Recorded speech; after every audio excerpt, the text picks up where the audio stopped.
Hey, hey, what is good, family? Renee Box Young coming from the South. Hey, I just want to go live, man. I want to go live a little bit. Boxing fans, boxing critics, boxing analysts. Just want to chop it up, I just want to chop it up. Sometimes I don't do scheduled lives, you know what I'm saying? I just come in spontaneously, depending on how my day's going and stuff like that and my timing and all that. I got some free time right now. So yeah, I just want to chop it up with you guys. I want to chop it up a little bit about boxing in 2020. Show you guys a little bit of the schedule. I think you guys been hearing, recently in these past couple weeks or what have you, about the schedule in 2020. I want to break it kind of down, you know what I mean, and just give you guys a little list, okay? Speak the list, show you guys the list of the few fights we're gonna have in 2020 in the new year. First couple months in the new year. It's interesting. A lot of tune-up fights, you know what I'm saying? But it's interesting, so it's nice, So we're gonna leave off this year with a great fight, with Gervonta Davis and Gamboa. It's gonna be awesome. I also want to talk about with you guys, you know what I mean? About general boxing news, like something I'm gonna say in a moment right now. And I also want to talk about a little bit, just a little reaction of Tony Harrison versus Charlo. Congratulations, Charlo, the Lion. Lions only, baby. That's what's up, though. Yeah, I just want to, get my little grain of salt, I guess you can call it. Yeah, because a lot of people, everybody reacts. Usually, people react right, the day right after the fight. You know what I'm saying? People go live and all that, and I don't want to, I don't want to butt in. I just wait for the smoke to settle, then I'll get my input on it. So yeah, let me begin, man. Let me begin with this news. This came out that Eddie Hearn, he wants to give Julio Cesar Chavez Jr. Another chance to continue fighting in Matchroom in the future. This whole Julio Cesar Chavez Jr. thing, you know what I mean? That's why I don't cover him. You know what I'm saying? That's why I don't cover Cesar Chavez Jr. I don't cover him. I mean, go to my channel. The only time I covered him was mostly for the Daniel Jacobs. I wanted to see him perform. I wanted to see Daniel Jacobs perform, after the loss of, Canelo. Jacobs did a great performance against Canelo, and Canelo didn't win by many points at all. I mean, it was a really close fight. So I really like Daniel Jacobs, you know what I'm saying? And that's why I covered the fight, and I wanted to see how he was going to perform, you know what I'm saying? See how he has progressed, you know what I'm saying? And I don't cover Cesar Chavez Jr., you know what I mean? Because for the same reason, his reputation speaks for himself, you know what I'm saying? His maturity, everybody knows who he is, what he represents. I mean, he boxes, yeah, but my personal opinion is that he's just riding off his dad's name, and just to make money, you know what I'm saying? And hey, good for him for the hustle, you know what I'm saying? But like as far as legacy, nothing near that, you know what I'm saying? So I mean, yeah, Eddie Hearn wants to give Cesar Chavez Jr. a chance, okay, to rebuild his career, okay? This is, I don't know about that, man. I mean, I just don't agree with it. I personally think that Cesar Chavez Jr. should just retire, go retire and go do other things, man. Be a commentator in boxing in Spanish, you know what I'm saying? Which is cool, you know what I mean? But yeah, I don't know, man. It's hard for me to fathom those kinds of things, you know what I'm saying? If I'm not mistaken, Evander Holyfield's son, a legendary Evander Holyfield, I think that's also in the boxing schedule I'm going to give in a moment in 2020. The children, some children of, the reason why I mentioned Evander Holyfield's son is that Holyfield's son, I don't think he's going to be near like Cesar Chavez Jr. as far as shaming his father, you know what I'm saying? I think he's going to give it his all, and it's going to be really different with him, and it's sad to see that, Cesar Chavez Jr., how I don't know, man. I just can't find the words, you know what I'm saying? But I'm just disappointed in that. And to see someone like that, such a legacy from, senior Cesar Chavez Sr. And, I look at it from the point of view of Senior, you know what I'm saying? I'm sure he was expecting a lot in his son ever since he started the career. His junior started the career. And I think we're going to see something totally different, from Evander Holyfield's son in the boxing game. You know what I'm saying? I think it's going to be great. I think it's going to be a whole different thing. You know what I'm saying? So, but with Cesar, Jr., he just ruined. I don't know, man. I don't see any legacy. I don't see anything, that sticks out as far as Junior's career. I mean, it's just, and we see here Eddie Hearn wants to give him a chance again. I mean, that's hard for me to believe, you know what I'm saying? But that's Eddie Hearn. That's just his way of working. That's his way of doing things. And we obviously know that, up and coming, that's also in the boxing schedule for 2020. I'm kind of mixing it in right now, but I'm going to give a more formal listing of 2020, what we're going to see in 2020 as far as boxing is concerned. But, talking a little bit about Eddie Hearn again, I'm saying with Cesar Chavez Jr., how he's going to give him another chance. And who is he going to fight? You know what I'm saying? That's the thing here. I'm thinking, how is Cesar Chavez Jr. going to build his career in Matchroom? Who's he going to fight? You know what I'm saying? I just don't see anything promising at all by Cesar Chavez Jr. I just see him getting easy paychecks, controversial, all this controversial, career that he has thus far. I mean, it's just not, that's not interesting at all. But hey, that's how Eddie Hearn is working. And also, this whole YouTube thing with these guys, these other YouTubers, that's just how Eddie Hearn works. So I don't know, everyone has different opinions about it, but that's what it is as far as Cesar Chavez Jr. that I wanted to bring up, you know what I'm saying? And, so let's get to the 2020 agenda here. Okay. 2020 schedule. There are lots of fights, you know what I mean? And key date obviously is February 22nd. We're going to see Deontay Wilder versus Tyson Fury rematch, which is going to be great. I'm going to do a more, analysis on that later on, Lord willing, before the fight. I usually like to give my breakdowns and analysis on a fight about a week before the fight, something like that, or on fight week. So we're going to see that. That's going to be great. February 22nd, But we go back, obviously in this to close the year, December 28th, it's going to be Gervonta Davis, versus Yuri Yorkis. Sorry, I can't pronounce that. Gamboa. Everyone calls it Gamboa. That's easier to, So, for the vacant WBA regular lightweight title. So that's going to be great, man. And so to finish it. Also, it's going to be cool because we're going to also see Gian Pascal versus Badou Jack. I really want to see that one, for the WBA regular light heavyweight title. That's going to be cool to watch. So I'm interested in seeing that. There's going to be a multitude of more fights, I'm saying, for December, I'm saying. But I want to go more to more notable names, I guess, more common names. Okay, so I'm going to just keep going down here. We have, on this list, I'm going to go down to January, okay? Oh, this is going to be great. January 10th, it's going to be in Atlantic City. Title fight, it's going to be great, man. Clarissa Shields, versus Ivana Habazin. You guys know that whole controversial thing that happened.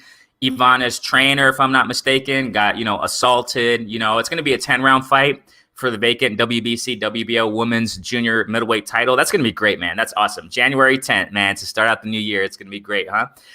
Go Clarissa, the GOAT. Man, I love her, man. She's awesome. I just love the skills that she brings. When she fought Hammer, wow. The fights before Hammer, all her fights. Clarissa Shields is just an amazing fighter, man. And she's the GOAT, man. I totally agree with that, what she said. She's the GOAT, greatest woman of all time. We're seeing history in the making, you guys. We're seeing an amazing, female fighter, and she brings it all to the table. And I love her skills in the ring, man. She's so aggressive.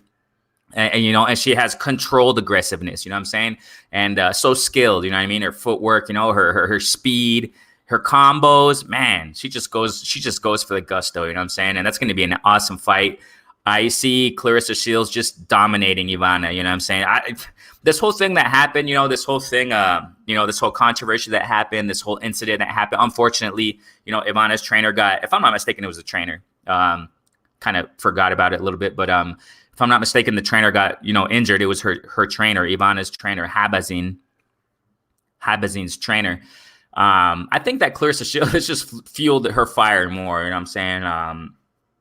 It just fueled her fire more to get in there and even make a bigger statement in January. This whole thing happened, you know what I'm saying? I think Clarissa's just, she's just ready to go, man. I think she's going to give an amazing statement. Also, we're going to see in January 10th, Jerome Ennis. That's right.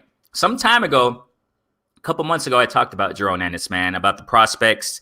This was months ago. I made a live. I think I had a live stream talking about the prospects. Shakur Stevenson, Haney, I'm saying, Teofimo, and I also mentioned Jerome Ennis. Yeah, amazing. Welterweight division, man. He's gonna fight Bakhtiar Ayubov. Ayubov. Okay, sorry guys, this pronunciation. The thing here is that lately in boxing, guys, I mean, there's just all kinds of fighters. You know what I'm saying? It's hard to follow them all. I can't even pronounce half of these guys, so sorry, man. Bakhtiar Ayubov. It's a 10-round fight, so it's going to be great. You know what I'm saying? Ennis, another great opportunity to watch him. Portrays skills. A lot of people are talking about him fighting against Virgil Ortiz, if I'm not mistaken. Yeah, a lot of people want to see him fight. You know what I'm saying? Jerome Ennis. That would be great. The thing here, guys, is that, I'm just kind of giving my commentary also, as far as, these fights in 2020. You know what I'm saying? Just giving my little input, my opinions. You know what I'm saying? If I'm not mistaken, he's 15. Virgil Ortiz is 15-0 so far. So, Jerome Ennis, it's going to be great. If, a lot of talks are on that. Virgil Ortiz versus Jerome Ennis. I don't think that's going to happen anytime soon, guys, because the same reputation of Oscar De La Hoya, and Golden Boy and stuff like that. We all know that Virgil Ortiz is under Golden Boy. I don't think we're going to see that in 2020, man. I really don't. I really doubt it. It's because the thing here is that, I don't know. I guess we could say it with most promoters. I think that Oscar De La Hoya is going to protect Virgil Ortiz for a while. He's going to keep giving him the easier fights for a while until he builds up. Kind of like with Ryan Garcia, same thing. Same thing we're seeing with Virgil Ortiz. You know what I'm saying? Oscar De La Hoya is going to be protecting Virgil Ortiz, not going to he's not going to feed him to Jerome Ennis, or I don't know if that's the way to say it. Feed him to Jerome Ennis? I don't know. But if they were to fight, I would be just 50-50 on that. That would be amazing. But, Oscar doesn't want to risk that, you know what I'm saying? Because, he's still pruning. He's still, you know what I mean? Pruning and developing Virgil Ortiz as far as guiding him in the fight game, you know what I'm saying, in the welterweight division. So I don't think we'll see Jerome Ennis and Virgil Ortiz in 2020. I think we can forget about that. But it's going to be great to watch Jerome Ennis on January 10th, okay? Awesome. Also, let me go down a little bit down the list here. Okay, like I said, I'm going to just mention more of the notable names, I guess, January 11th in San Antonio. This is in the zone platform.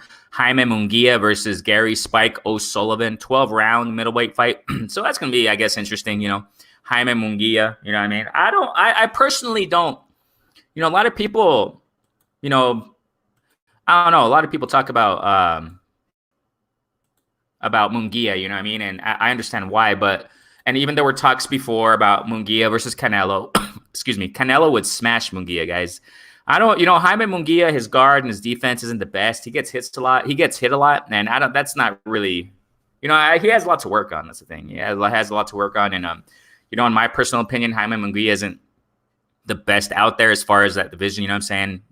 But that's just my opinion. He's going to fight O'Sullivan. So I guess that's going to be interesting to watch. Hopefully he brushes up on his defense and keeps developing, you know what I'm saying? So that's January 11th. Okay. We're going to see that. Like I said, there's lots of other fights, you guys. We got other names here. Like you got Travel Mazian versus Fernando Castaneda, 10 rounds in junior middleweights. You got Alex Rincon versus to be announced, not yet announced. So, I'm just going to go through the most notable names, right? The more notable names for you guys. Okay, so January 11th. Oh, we're going to also see, and also on January 11th. Yeah, this is going to be in Germany. Joe Joyce versus Marco Huck, 12 rounds for vacant European heavyweight title. It's going to be a heavyweight fight. So Joe Joyce, also there's been talks, you guys are all hearing it about, Daniel Dubois fighting Joe Joyce. The same, guys. I mean, I don't know why. I guess it's just hype, I guess it's just hype or just my opinion. Joe Joyce, I don't see him as a big competitive heavyweight. Let me check this real fast, right? Let me get this here. If I'm not mistaken, if my memory serves correctly, he fought Stavern, if I'm not mistaken, all right? And I just want to say something here. Yeah, he fought Stavern. I'm just checking it out on Google here. I think this is back in February. Yeah, he fought Stavern, okay? A lot of people, I guess, hype up Joe Joyce. I'm personally not a really big fan of this guy. I mean, all due respect, you know what I'm saying? He's a fighter and all that and heavyweight division stuff, but I'm not really excited at all about Joe Joyce. Just the same thing about Usyk. I mean, Usyk's a great fighter and stuff like that, cruiserweight. If I'm not mistaken, cruiserweight, whatever. I haven't really followed Usyk, man. I've seen him fight a couple times, and I don't see anything outlandishly special. You know what I'm saying? Yeah, it's a great fighter, of course. You know what I'm saying? I'm not against that, but lots of hype around Usyk, especially in the heavyweight division. I don't see him accomplishing much. Big names, I don't see it, man. But yeah, Joe Joyce, 10 fights and 0 losses. And his opponent. Okay, so when he fought Stavern, man, he was super slow, man. I mean, Joe Joyce ain't that. I don't know, man. I don't see anything. I don't see much in Joe Joyce, man. I mean, he's a great. I guess he's a good fighter. You know what I'm saying? But the thing is, the reason why I mentioned this is that because obviously he's going to fight. Okay, he's going to fight on January 11th against Marco Huck. All right, and now the reason why I'm mentioning this is because a lot of people are talking about him versus Daniel Dubois. Okay, Daniel Dubois. I mean, I don't think you guys, Joe Joyce would do great at all against Daniel Dubois, man. I think Daniel Dubois would smash him, man. So that's what I'm saying. Like I guess people are really hype up Joe Joyce more than he is. You know what I'm saying? But hey, he's gonna fight January 11th. That's cool. I mean, I guess I'd watch it, but I don't know. Maybe I'll cover it. I don't know though. I probably will cover it, Lord willing. You know what I'm saying? I'll probably cover it live, but I'm not really sure about it. Just to see if he has advanced, you know what I'm saying? Just to see if he's gotten a little faster. He was just super slow against Stavern. So going back to that, if you saw that fight, he was so slow. I was like, whoa, dude, this guy, wow, is that what he's representing? You know what I'm saying? Is that what he's bringing to the table as far as boxing in the ring? I mean, why so much hype over his name? I don't know. I really don't know. So that's January 11th. That's cool. He's going to fight. So also on January 18th, you guys, we're going to see a later Storm Alvarez. He's the guy who fought Kovalev twice. Remember that?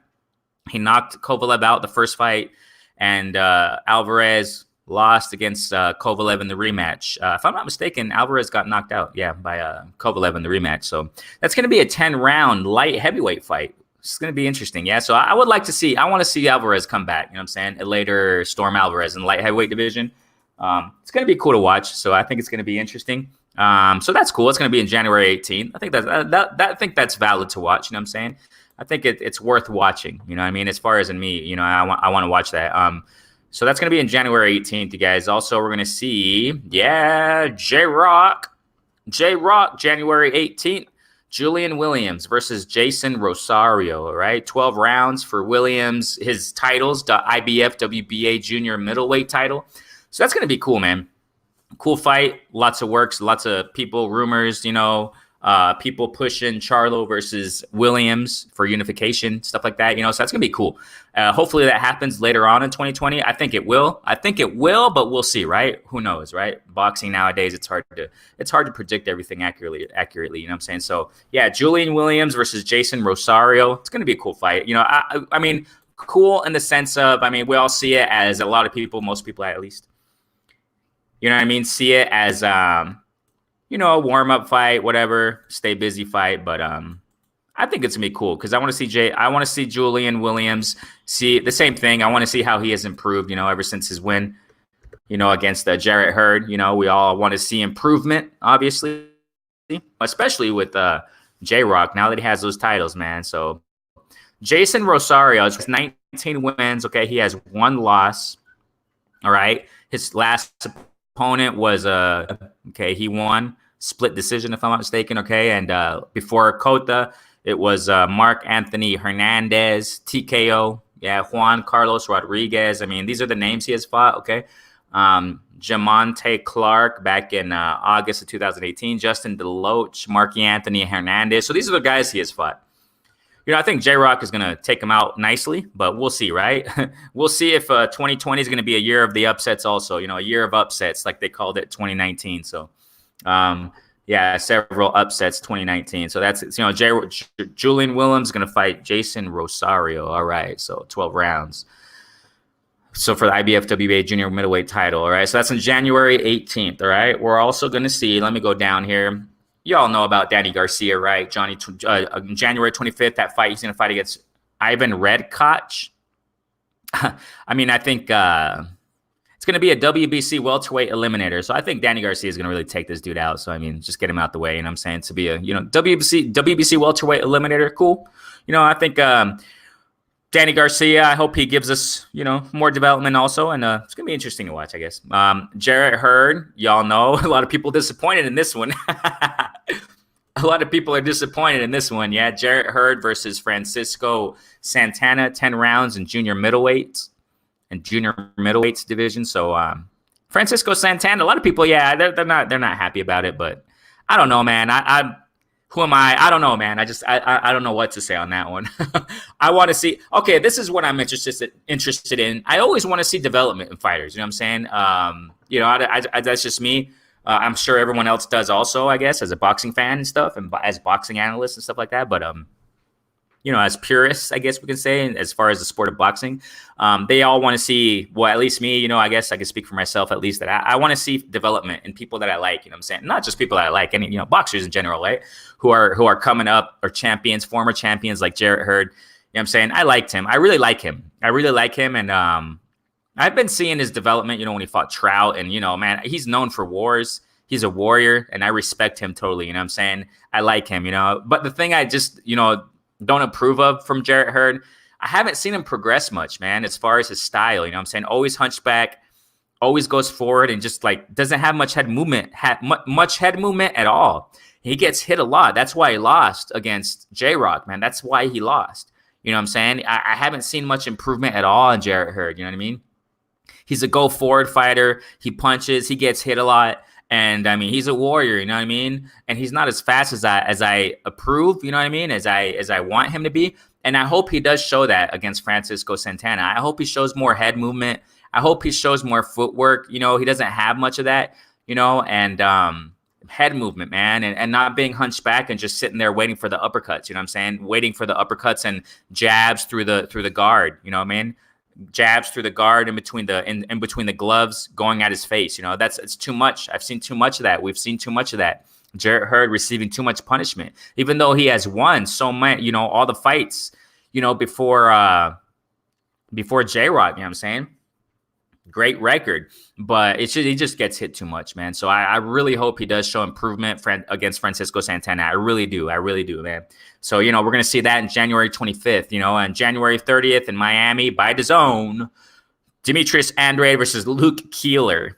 12 rounds for Andrade's WBO middleweight title. I mean, a lot of people also, man, expressing the same with this. A lot of people have been expressing for a long time with Demetrius Andrade, fighting under par opponents. I mean, it is what it is. Under par opponents. He's just fighting under par opponents. Also against, we want to see Charlo. We want to see him fight better competition, maybe even Canelo, you know what I'm saying? But, I don't cover Demetrius Andrade also, you guys. I mean, y'all know my channel, you know what I mean? I don't cover him much for the same reason. There's not much to cover, you know what I'm saying? I mean, I'm all due respect. But when fighters have these kinds of reputations, man, and when they're at the level where they should be fighting better fighters, I mean, I don't cover them. Like the same thing with Bud, man. I mean, Terrence Crawford, I love him, man. Much respect to you, bro. But I don't cover him much, you know what I'm saying? For the same reason, man. I mean, that's the thing that disappoints me in boxing, man, and I don't try to cover those things, you know what I'm saying? So, I mean, all due respect to Demetrius Andrade, but he's going to fight Luke Keeler January 30th. Well, I guess it'll be fun to watch, but, we know what's going to happen there, the outcome, unless it's an upset, but I doubt it. So, oh, yeah, January 30th, baby. We're also going to see in this lineup, man, Tevin Farmer versus Joseph Diaz. Yeah. Tevin Farmer versus JoJo. That's what I'm talking about, man. That's going to be cool. I really want to watch that one. Ever since it's been announced. And you know what? A lot of people aren't really talking about this. I got to talk about this one, man. Tevin Farmer versus Joe Diaz. I'm going for Joe Diaz, man. I like Tevin Farmer, but the same thing as always, man. Tevin Farmer, he's been running his mouth off a little too much against Tank Davis, and there ain't no fight. No fight is happening. So he ain't fighting Tank Davis anytime soon at all. So if he does, great. Go Tank. Smash him. You know what I'm saying? Tevin Farmer's really skilled, though. He's a really skilled fighter. I like him, as far as his skills and stuff like that. But I just don't like how he runs his mouth off so much against Tank and thinking he's going to smash him. And I can, whatever. But hey, respect to him. He got some skills, man. He got real skills. But I'm going for Joe Diaz, man. I think Joe, I hope, nice puncher, you know what I'm saying? Hits hard. He's a warrior also. So, I mean, I'm going for Joe Diaz, but we'll see who wins, right? January 30th. It's going to be great, man. Going to be great. Also, another great fight, guys. This is awesome. Man, you guys should be Y'all should be jumping for joy for Jake Paul versus. I'm just kidding, man. I ain't gonna mention that. It's a joke, guys. Hey, relax, man. Yeah, whatever. Okay, so let's continue here, guys. Let's go down here on the list here.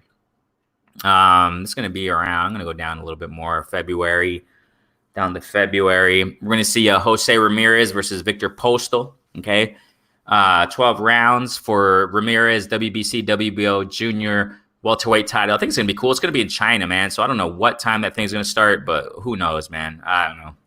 I don't really know the time differences in China, dude. I have no idea. So we'll see how that goes as far as timing and coverage. You know what I'm saying? But hey, be interesting to watch. I like this. I think, if I'm not mistaken, Victor Postal fought Josh Taylor and Progress. Let me double check that, man. Like, I did like Victor Postal, man. He's. Oh no! Wait a second. No, he fought Josh Taylor and Progress. Hold on. I don't remember if they fought. I'm trying to, but I think. No, the reason why I want to stop here with, I want to stop on, yeah. He fought Josh Taylor. Yeah, I remember that fight. I remember watching the Josh Taylor versus Postal fight. Postal's really firm. I like his fighting style, man. Really great fundamental fighter. So we're going to see a fight right there against Jose Ramirez. I personally, I don't know who will win that one. Maybe. I don't know, man. It's going to be an interesting fight to watch, though. So I really want to watch that one. I want to watch it February 1st in China. Jose Ramirez versus Victor Postal. And he did great against Josh Taylor, man. But Josh Taylor stopped him. I think he stopped him. I really don't remember if he knocked him out. I don't remember if Josh Taylor knocked him out, but I do remember a great fight. Josh Taylor also did amazing against him. So, no, it was a unanimous decision, if I'm not mistaken. So anyway, he's going to fight, so it's going to be nice. So that's on February 1st, right? February 1st. Also, Austin Trout. Nice. That's also going to be on February. Oh, wait. Before that, we're going to see, it's going to be on February 1st first, but I want to read this first. We're going to see your Dennis Ugas. Hey, a lot of people aren't talking about Ugas, man. Ugas did amazing against Porter, you guys. Come on, don't sleep on Ugas, man. Let's not sleep. Let's not sleep on Ugas. So he's gonna fight your Dennis Ugas versus Mike Dallas Jr. 12-weight welterweight fight. You know what I mean? You know what? I think that it would be great to see Ugas versus Crawford. I mean, that would be amazing. Also, you know, everybody's talking about. I was one of the few to talk about months ago. Porter versus Crawford, which is not going to happen most likely because we know the story, right? I don't want to get too much into that, but I don't think that's going to happen in 2020, guys. Porter versus Crawford. But, you know what I mean? Ugas doesn't have a belt, from what I remember correctly, at least. Yeah, Ugas don't have no belt. So the thing here is that I think that Ugas versus Crawford would be awesome in the welterweight division. That would be an awesome fight. But I think it's too much of a risk. That's the thing. I think that's too much of a risk for Crawford. You know what I mean? So Ugas is a fighter, man. He's a great fundamental fighter, man. Skilled. And a lot of people are sleeping on Ugas. So he's going to fight Mike Dallas Jr. in the welterweight division, all right, for 12 rounds. So let me just check real quick. Honestly, guys, I haven't heard of this guy, Mike Dallas Jr.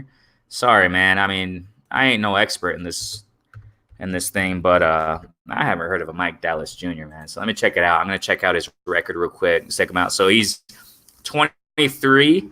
He's 23 with 3 losses, 11 KOs.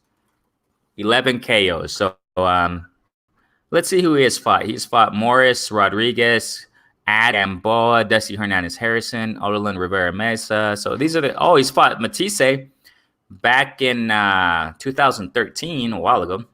Castro, Francisco Javier Castro. Josecito Lopez back in 2011. He lost against him, though. He lost against Josecito Lopez, Warrior. Josecito Lopez is a warrior. Remember when he fought Thurman? He put up a great fight. So, yeah. So those are the opponents he has fought. He fought Matisse, lost against Matisse, too. So, he just has 3 losses. But, yeah, so Ugas is going to fight him. That's going to be great to watch Ugas again, man. So like I said, don't sleep on Ugas, you guys. Don't sleep on Ugas. He's a great fighter, man. And also, getting back to what I was saying, Austin Trout versus Rosbel Montoya, 10-round junior middleweight. Okay, it's going to be nice to see Austin Trout. Last fight he had, I wasn't too impressed as far as with Austin Trout. Let me check who he's fought. I mean, there are so many fighters, there's so many fights that are going on in January 2020. I'm sorry, February, January, first quarter. Let me check it out. I remember he fought his last fight. I wasn't too impressed, like I said. The last fight, at least what I saw, the last fight I saw, he fought against Charlo. At least the one that I saw. With Trout. I was impressed. I did like his performance against Canelo. Trout did a great performance against Canelo years ago. PBC owned 2019. Yes, sir, Heyman's World. You are totally right on that. I'm going to keep that right there. PBC owned 2019. That's right. Hey, they're owning it lately, man. They're doing great fights. I mean, I really love the PBC fights that they're putting forth, you know what I'm saying? And, you know, they're doing it big. Al Heyman, big ups to him, man. Big ups to him, man, for sure. Manny versus Thurman. Yes. Wilder. Yeah, man. Great recap on 2019. Wilder versus Ortiz 2. Spence versus Mikey. Spence versus Porter. Man, the list goes on and on. Charlo versus Harrison. Man, the list goes on and on, man. The list goes on. Another one. Was it this year? Yeah, J-Rock, Hurd. I mean, man, the list goes on and on, man. Yeah, thank you so much for tuning in, Heyman's World. I'm just breaking down 2020 and the fights in the first quarter that we're going to be seeing.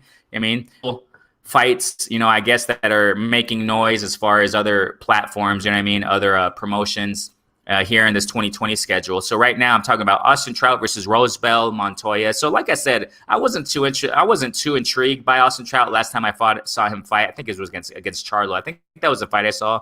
It was a while ago. Let me check when he fought. He fought Charlo back in 2018. So yeah, I wasn't too impressed. Like I said, you know, I like Trout, you know what I mean? But I wasn't too impressed with the last time I fought him. Yeah, J-Rock, exactly. J-Rock versus Hurd also. Yeah, I mean, that 2019 was booming by PBC, and it's awesome, man. Big ups to PBC. And we're going to continue seeing great fights, you know what I mean, 2020, you know? So it's going to be great. So yeah, Austin Trout versus Rosebel Montoya. So we're going to see also, guys, this is by DAZN, all right? Kell Brook in February 8th. I am not interested at all in Kell Brook anymore, with all due respect, man, but he's going to fight. I'm just saying, like I said, I'm just speaking the most notable names. I'm just bringing out the most notable names that are going to be fighting in 2020. Kell Brook versus Mark DeLuca. I mean, I think Kell Brook should have been retired, man. He should have been retired ever since he got smashed by Triple G, man. I just leave it, bro. Just stop. The same thing, same concept I have with Amir Khan. Amir Khan is always talking about, I'm gonna fight Manny. I want to fight Mayweather. I think he's just speaking in the media just to be relevant. You know, no interest at all in these guys, man. Kell Brook and Amir Khan. Just drop it, man. Just drop it. We don't want to see them fight, man. And I think I speak for many. I think I speak for many when I say that I don't want to see fight. But hey, Kell Brook's gonna fight February 8th. Like I said, I'm just mentioning the most notable names in the junior middleweight division for 12 rounds against Mark DeLuca, February 8th.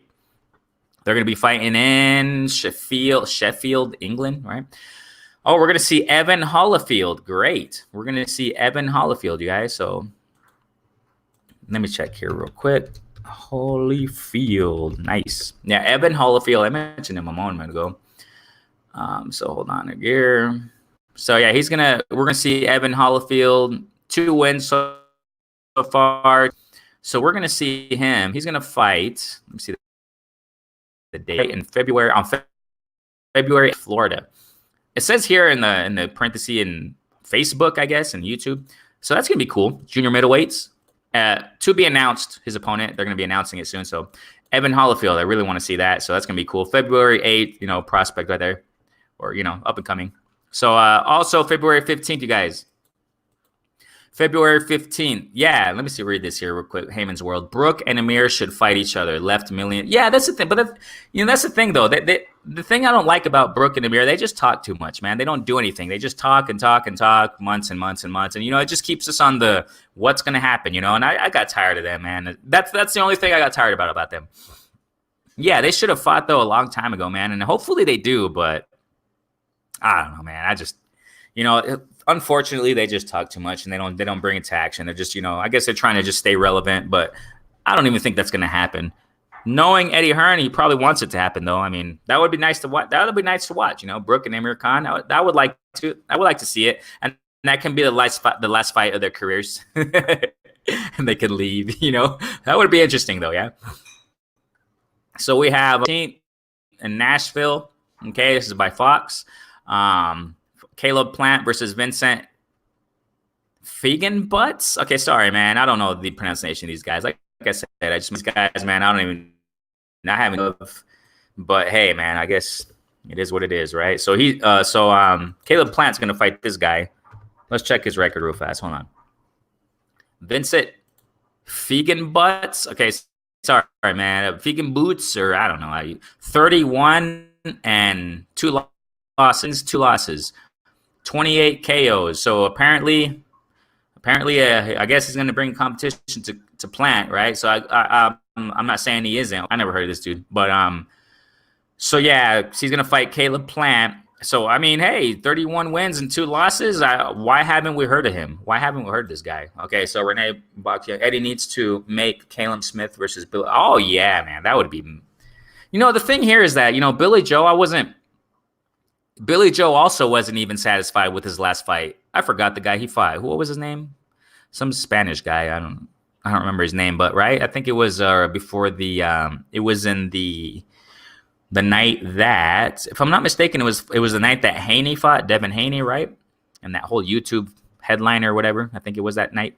Yeah. So Billy Joe expressed he wasn't at all satisfied in his last performance. So, but the Billy Joe I like, that I really love, is when he fought Lemieux. I mean, I think that was one of the best performances I've seen. He also boxed well against Eubank Jr. Yeah, I don't know if you guys saw that fight. Billy Joe boxed well against Eubank Jr. I think he clinched a little bit too much. He should have boxed a little bit more. He clinched way too much against Eubank Jr. And he won by the skin of his teeth too. But yeah, Billy Joe's last performance, I was really disappointed. And I was hoping to see the same, sharp boxing, high IQ boxing Billy Joe that I'm used to seeing. And his last fight, it wasn't at all impressive. But Caleb Smith, I think that would be a great fight. That would really, I don't know what Eddie's. I don't know why Eddie's not bringing that up to the table as far as Caleb Smith versus Billy Joe. I don't even think he's even talking about it. I really don't know. Yeah, exactly. Yeah. Thanks, man. It was in the KSI versus Logan undercard. Yep. So, that's when Billy Joe fought, and I wasn't really impressed, man. Billy Joe was getting caught a lot. I mean, I wasn't impressed by Billy Joe's last fight, but hey, styles make fights, right? Styles make fights. You're not always going to see them sharp. So if he fights Billy Joe, right, or whenever Billy Joe fights next, I really hope to see, the same Billy Joe we usually see, the sharp, high IQ fighter. You know what I mean? So, yeah, so we got February 15th, Caleb Plant versus Vincent Feigenbutts. I guess that's how you pronounce it. I don't know. All right, so let's go down the list here. Let's see here. Obviously, Deontay Wilder versus Tyson Fury. That's the first fight I announced, February 22nd. Awesome. I'm gonna give my analysis, Lord willing, later on in 2020 when that. Oh, so February 29th. We're also gonna see. February 29th, we're going to see Mikey Garcia versus Jesse Vargas. Oh, man, I am so interested in watching that fight. I really, really would. That's going to be great, guys. Jesse Vargas and Mikey Garcia, they're not going to back down. I think Jesse Vargas already talked about, that there's going to be a war. I think, if I'm not mistaken, in a recent interview he made, I think they already faced off, man. So I think they already faced off. They faced off in the, if I'm not mistaken, in the recent Daniel Jacobs versus Cesar Chavez Jr. fight. Yeah. Right before that main event, before Daniel Jacobs versus Chavez Jr., they faced off in the ring. Yeah, if I remember correctly. Yeah. And one of, I think it was Jesse Vargas interviews, he said there's going to be a war because they're not back down fighters. Mikey Garcia was backing down against Spence, though, but we know the story there. Yeah, Spence just amazing boxing clinic. But Mikey Vargas in the division. So Mikey's staying in the welterweight division, you guys. I guess he's not going anytime soon from that division. So we're going to see, man. We're going to see how he has improved and how much Mikey Garcia has learned from the beating that he received from Spence Jr. Yeah, from Errol Spence, man. So, man, it's going to be interesting. Jesse Vargas, I mean, he's still game. I see Jesse Vargas still game. So I mean, it's going to be nice to watch. It's going to be great to watch. That's February 29th in Texas. So that's a great location. Good job, Hearn. Good job. All right, so we go down here. We're gonna see Marcos Maidana, guys. I don't know if I'm reading this correctly. So it's gonna be Marcos Maidana versus George Cali. I guess we're gonna see Marcos Maidana come back. I guess his money's running out. Huh? No, I'm just kidding. So wait a second. So this is gonna be George Cali's an MMA fighter. Okay, I haven't even researched on this, guys. I have not researched on this, but Marco Maidana is gonna fight an MMA fighter. I don't know, man, and I don't know. So I don't know, guys, about that. I guess just Maidana's trying to make money. Maidana's just trying to make money, but you know, a fight like kind of where So Mark George Cali, 6-rounder cruiserweight. Whoa, it's gonna be a 6-rounder. Yeah, he's just gonna make a quick check. It's gonna be in Buenos Aires, Argentina. This is gonna be in Argentina, you guys. So yeah, I don't know. Maybe I'll cover it. We'll see, right? Maybe I'll cover that one. I'm not sure. But that's it, you guys. That's pretty much it from January. I just explained the most notable names. Michael Conlan. He's going to fight. The opponent is to be announced still. It's going to be a 10-round featherweight fight. I might watch that one. Looks interesting. And March 17th. That's going to be in March 17th. Michael Conlan's coming back. He's a really active fighter. If any of you guys haven't followed him, I mean, he's pretty. Hey, what's good, Lawrence? What's good, Lawrence Williams? How you doing, man? What's good? Thank you so much for tuning in, man. I'm just breaking down the 2020 calendar with the most notable names, at least. Okay, Chen Smoke, what is good? Salute, Chen Smoke. How you doing, man? Yeah, cruiserweight. Yeah, at cruiserweight. So Marcos Maidana is gonna fight George Cali, 6-round. It's a 6-rounder. I don't know how in shape Marco is going to be, man. I mean, he's been retired for too long. I think it's been like 5 years. Marcos Maidana has been retired for like 5 years, and he's coming back. I mean, I think he just wants to check, man. I don't see him doing any serious comebacks at all. I don't think Maidana is doing any serious comebacks at all in boxing. He's trying to follow that model. I guess he's trying to follow the Mayweather retired and then I'm not retired model. That's trendy, I guess, with fighters. And, they say they're retired and then they come back and, I guess it attracts more people, quote unquote, supposedly, right? It only works for Mayweather, the legend. So I guess, but Marcos Maidana, I don't think it's going to make much noise. So he's just coming back for a check, man. So what was I saying? Yeah. So Michael Conlan, he's going to fight March 17th.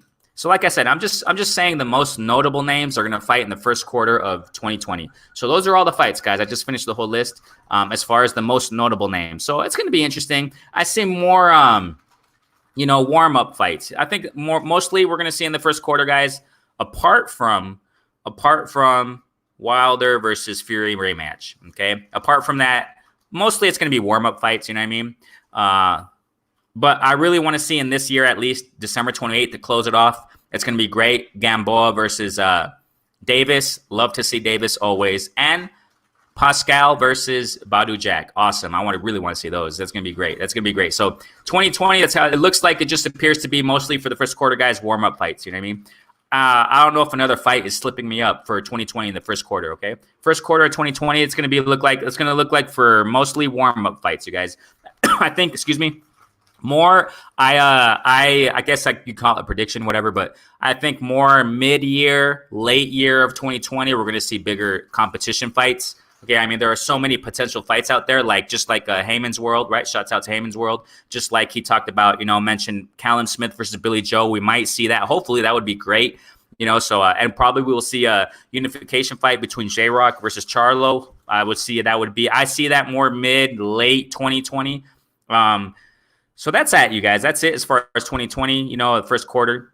Chen Smoke, salute again. Lawrence Williams, everyone's just tuning in right now.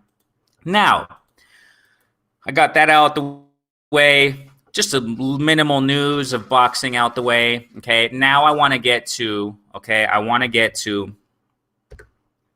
my just recap, my not recap, but my reaction, okay, of Charlo versus Harrison. But I want to focus more on, Charlo versus Harrison. Do you guys think we're going to see a trilogy? I want to start with that. Go ahead and comment, you guys. If you guys are, do you guys think we're going to see a trilogy against Charlo, between Charlo and Harrison? Because Harrison is now talking about, ever since he lost, right after he lost, as a matter of fact, he started speaking and yelling trilogy. Okay, so like I said, I don't think we're going to see that in 2020, because I just mentioned that, we're probably most likely going to see Charlo versus J-Rock, in 2020.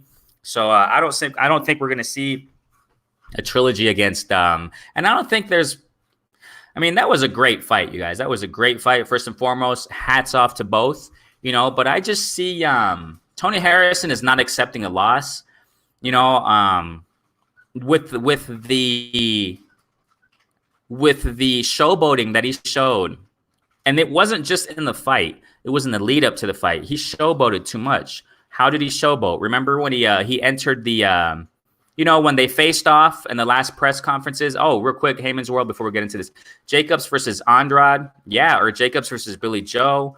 Eddie has them all. Yeah, I mean, that's the thing, man. I mean, Eddie's not making the best, the best matchups. He's just acting like other promoters.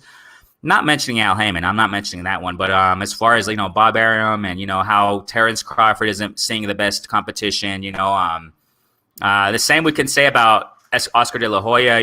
Ryan Garcia isn't seeing any great competition at all. Neither is Virgil Ortiz, even though, he can fight. Like I just mentioned some time ago earlier today, is that in this live that, Ennis, that would be a great fight, Ortiz versus Ennis, but Oscar De La Hoya is protecting them guys. So same thing we're seeing with Eddie Hearn, I don't think is going to. Oh, another one with Eddie Hearn. Okay, we can see Daniel Dubois versus White, Dillian White. Daniel Dubois versus Dillian White. That would be amazing. I mean, I would love to see Triple D smash White. White's too much of a loudmouth, but Eddie Hearn is not going to make that either. So, that's the thing. I mean, they look at all these potential great fights. Exactly what Heyman's World said. I'll repeat. I mean, right here, Jacobs versus Andrade, Jacobs versus Billy Joe. I mean, those are other great potential fights, but we're not seeing that at all. He prefers to put YouTubers as main events, right? I mean, come on. What is that? You know what I mean? So, anyways, you know what I mean? So I see, Harrison. Yeah, he showboated too much, using the bell as a guitar in front of Charlo, trying to get him mad. I mean, I don't know, man. It's just too much showboating. And the way he was talking against Charlo, making it sound like he's going to control Charlo in the ring and he's going to own him and this and that. I'm just paraphrasing, but I personally think Harrison went way overboard in his mouth talking, man, and I don't know, man, and his. I think he just went too far. A lot of people didn't see it like that. I did, man. I made an analysis, and I was, a lot of people were off. Lennox Lewis also was in agreement with the other commentators in Fight Night, in the Charlo Harrison rematch. Everybody thought, what I'm saying, even the commentators said, you know what? We thought they mentioned that they thought that they were going to see I think he is. Yeah, I think he is with Frank Warren, man. I think he is with Frank Warren. You're right there. And I think that, the commentators, they mentioned that they thought that they were going to see Tony Harrison box around the ring just like in the first fight, just like most of us thought. So we were all wrong on that one. I think the majority of us, we were all wrong on that one. Tony Harrison really, really surprised us with that inside game. Wow. An amazing inside game. Amazing defense. Charlo, I mean, he was going great to the body, though. I mean, Charlo was giving some body work. A lot of people weren't paying attention to Charlo's punches that he was really landing. But at the same time, Tony Harrison was just amazingly blocked. Great defense by Tony Harrison. I got nothing to say against that. Nothing at all to say against that, man. But at the same time, showboating way too much. He showboated and he ran his mouth off so much before the fight, you guys. And in the ring, dancing and acting like, come on now, Tony. Come on. That was just totally uncalled for. And the thing here is that everybody was talking about Charlo's an emotional guy. I think I was one of the only ones, and I said this in my last live video before the fight, before the rematch. I think it was on Fight Week when I gave my breakdown on the fight, how it was going to go out. everybody was saying, okay, Charlo, he's too emotional. Harrison was crying out loud all the time. Hey, Charlo's too emotional. He's crying. I got him mentally. I won the mental game and this and that. I think I was the only one who was saying that Charlo emotional. He's always like that. And he got to where he is by how he is. He's emotional. That's how he is. Emotion really helps. Emotion really helps. Now let me go to a Twitter real quick. Somebody tweeted, and I don't know if I'm gonna find it. I don't know if I'm gonna find it. This was by Kenny T. Shouts out to Kenny T. He has his they got their radio. Sometimes I call in. Thanks for the love they've been showing me. Yeah, right here. He tweeted this. He put something, he put a tweet, Kenny T at Kenny T _T33. Go and follow him on Twitter. He put a tweet and he just put the word emotional. And then I put, that's what they said about the Lion and that Tony Harrison would win because of that. And then he reacted. He responded. He said, people just don't know that emotions can be a great motivator. Exactly. If one can control their emotions, they can use it in powerful, intelligent spurts. Hashtag Lions only. I mean, I totally agree. That's what Harrison did. And that's what I mentioned in my last live stream right before the fight. I broke it down and I said, look, everybody is saying, most of the people except me, I wasn't those who was riding along that hype wave, man. Most people were saying that Tony Harrison won the mental game. He won the mental game. He's in Charlo's head. He's going to lose now. Charlo's going to lose now because, Tony Harrison got him. He got him. No, I was the only one that was saying, that Charlo, he's always like that. There's nothing new about Charlo. He's the same old Charlo. He has that passion. The fuel is getting, the fire is getting fueled even more. It's just preparing him even more mentally. You know what I'm saying? I was the only one. I said, if anything, Charlo is in Tony Harrison's head also, and Tony Harrison was just showboating way too much, guys. I mean, I think that was totally uncalled for. I understand, man, trying to get in your opponent's head, but it just worked for the worst of Harrison. He thought he was too good. He thought he couldn't be touched. He thought he was going to, make a statement. I mean, he did to a certain extent, though. Like I said, his inside game was amazing, but he straight got TKO'd, man. Yeah, Heyman's world, exactly. Charlo fought like a lion. He never gave up. I mean, man, I give all the credit to both of them, but, I totally uplift Charlo a lot more than Harrison, man, because, man, and the thing here is that Harrison, I don't know if that's the way to say it, but he's kind of, to a certain extent, being a sore loser, man. He's being a sore loser because here in his Twitter, go follow his Twitter account at IamBoxing, Tony Harrison. He says, he said that he's still saying that, yeah, never get too laxed. Yeah, he earned it. Charlo earned it, yes. But the thing here is that he's talking about, I had it right here. He said, this is one of his many tweets. This is one of his many tweets that he put ever since he lost. Worst part, this is what he said. Worst part for me is just losing to somebody I know I'm better than. Nah, I don't think I said this, guys, in my last live stream. He won by the skin of his teeth. He won the first fight by the skin of his teeth. With all that boxing, amazing skills that he had in the ring in the first fight, he won by the skin of his teeth. And a controversial win at that. A lot of people saw Charlo winning. I was one of those who thought Charlo won. Okay? And then the second fight just showed who really is better. I mean, you got TKO'd, man. Tony got TKO'd. And he's still he's still going off, guys. He's still going off on that. Oh, I'm better than him. We got to do this again. And I understand, okay, run it back. Okay, I understand. But, man, nah, man. I think he's being a sore loser, in my opinion. In my opinion, my humble opinion, Tony Harrison is being a sore loser, man. He just accept it. You lost. Charlo showed he's better than you. He TK'd you. Charlo TKO'd Harrison big time. You see his head? Did you see Tony Harrison's head flopping around like a speed bag, man? It was over. Okay, Heyman's world. The little Charlo was always over. Yeah, as a kid. So he has a chip, on his shoulder. And that's what Tony Harrison was picking at a lot. Tony Harrison in those press conferences, man, was, you're acting like a kid. You were bullied as a kid. And come on, man. I think, man, Charlo really showed up and showed out. Definitely. Big ups to the champ, Charlo. That belt returned to its appropriate owner, to its rightful owner. Man, that's what it is, man. Definitely. So, just to cap off, my post reaction of the fight, I mean, Charlo showed amazing patience, and the judges had Charlo up. Okay, guys? I mean, the judges had Charlo up. I had it a really close fight, and I had Charlo up too. I had it really close, but I had Charlo up, man. I had Charlo up. Hey, I'm not giving Tony. I'm not taking anything away from Tony. Tony was landing great jabs and stuff, But I saw Charlo, the more of the aggressor, the one punching. He was patient though. He was really, really patient. So, man, I totally agree with the judges. They had Charlo up in the scorecards anyway. So, hey. And he won by an impressive TKO, man. So I got to be going, guys. I almost got an hour in this, so I'm going to be going. So I just personally think, man, to top it off, as my title says here, boxing in 2020 /news and Charlo versus Harrison reaction.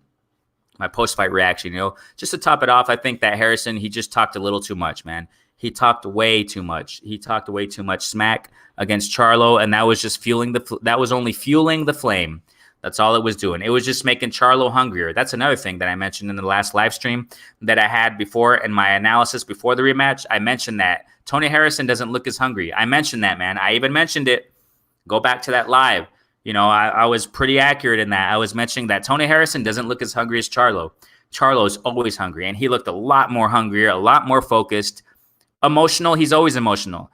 That had nothing to do with him apparently, quote unquote, he's going to lose. No. It helped him. So, hey, it is what it is. Thank you so much for tuning in, you guys. Thank you for all those who are going to tune in later after this live is over. Comment, like, subscribe, share. Shouts from the South family. Thank you so much again for your support. Thank you so much, Hunt Heyman's World. Thank you so much, Chen Smoke, Lawrence Williams. Thank you so much, guys. We out, man. We out to the next one. Peace.